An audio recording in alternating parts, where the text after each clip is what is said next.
just play with clay from the time I was like, I was trying to figure out how to make latex puppets as a teenager. And then he comes in, and by the time he's 20, knows more than what I ever knew when I was that age, just because of the internet. So you guys now, if you're in high school now, you have a huge advantage over what people like us, you know, the old farts up here had. We didn't have any of that. I didn't go to makeup school either. I'm all self-taught, and it was books and a couple of VHS tapes. I think I had a bootleg copy of the Berman tapes.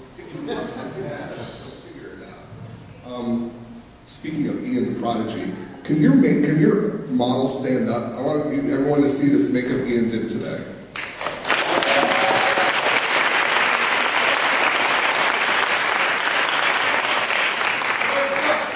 That kid is amazing. Charlie. Ian's amazing. Yes, I do love that makeup, by the way. Yeah, I remember actually it was last year, and Glenn said it the best. It was during the first season panel that you have to be obsessed with it. You have to be obsessed with doing makeup, even if it's beauty makeup. And that's where I stemmed from, was from beauty into effects. So you can just, you know, working with the skin and using foundations and the color tones, and then transitions into effects. And on top of that, in high school, try to take a business course too, because if you want to do this for a living, you got to know a little bit about business, about money, because you got to pay your bills and you got to eat. So as much as you love what you do, there's ups and downs. You've got to learn to save money, learn to manage money. Yeah, definitely a business course. That's because there are very, very, very few salaried positions in makeup. So you're a freelance artist, so you go from one job to the other job, and you have to constantly be looking for jobs. So you may go 6 months without working. So you have to know how to budget and be responsible and put on your big boy or girl pants. I'd say also, like, specifically just to get started, start looking at photos on the internet. Find reference, find inspiration. Look up Rick Baker, look up Dick Smith, look up Steve Wang, you know, and just start to get inspired, start to learn anatomy, and that way you can really start to grow, and yeah.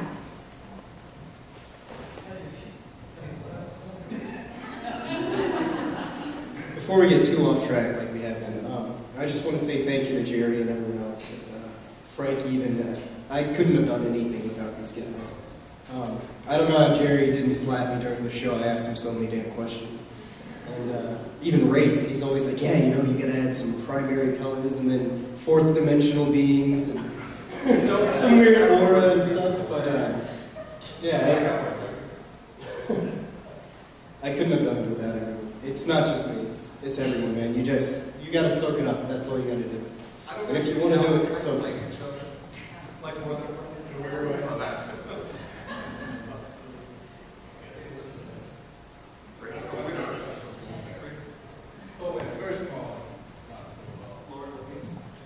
Okay. Nope. All right. One of my favorite quotes. There's always a reason not to do something. And so, all of you guys that are wanting to do this, or whatever it is, you want to be dancers, it doesn't matter. But if y'all want to be awesome sculptors and awesome makeup artists, why aren't you going home tonight and sculpting on something? That's because you might all have a reason not to do it. You know, well, I gotta go meet with my friends tonight, or maybe I don't feel good tonight, or I don't have the right clay, or my sculpting tools are weird. You know, there's always a reason not to go and push yourself and do something. If you want to do something, then just do it. You know, and there's no perfect time. It's just, you just gotta do it. And don't let anything get in your way, and also don't overanalyze yourself to death. You know, we always question ourselves and put ourselves down, and it's never good enough, you know, and oh, I can't do that because this person did it better, and now I'm uninspired because this person's awesome and I'll never get there. You have to really pull from yourself and don't bash on yourself, you know, finish projects. Don't sit on the sculpture for 10 months just because it's not perfect, you know how to finish it. Go through the process multiple times before you're ready. And to finish that, never be content, never be ready to finish the way. Always be working on yourself, always be making yourself better. I think you just turned into a unicorn.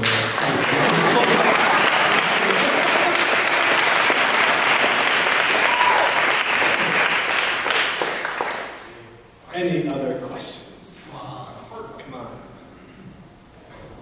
Way over there in the corner. And any single girls want to raise their hands yet? No? All right. Frank's gonna get the bar. Hi, how important would you say portfolios and works are for what you do? And how do you use them? Are they like in print? Are they on the computer or like on a disc or something?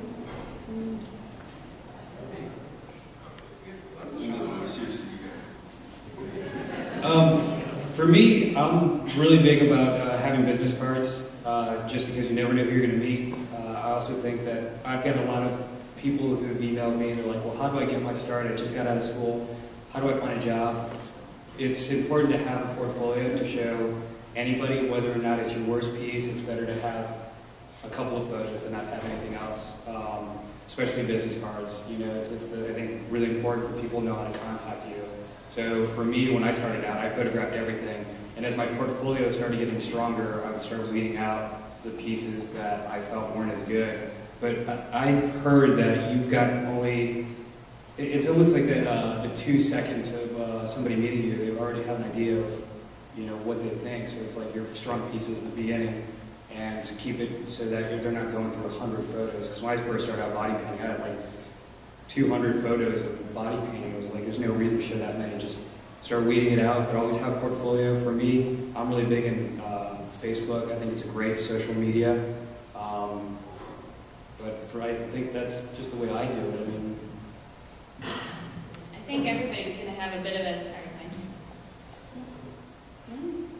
I think everybody's going to have a bit of a different experience. Personally, I've been asked for a physical portfolio maybe 3 times in my career. Most of the time, I give them my website or I bring my computer, and you know, I think an iPad would suffice as well. I think that looks pretty slick if you go in and get all your photos on there. And plus, it's a little bit more affordable if you already have a tablet of any kind. But you know, like I said, everybody's going to have a different experience, but you don't need to have it all printed. I know it's very expensive and bulky, and you can get by without it. I think it might be nice to have both options available, but it doesn't have to be.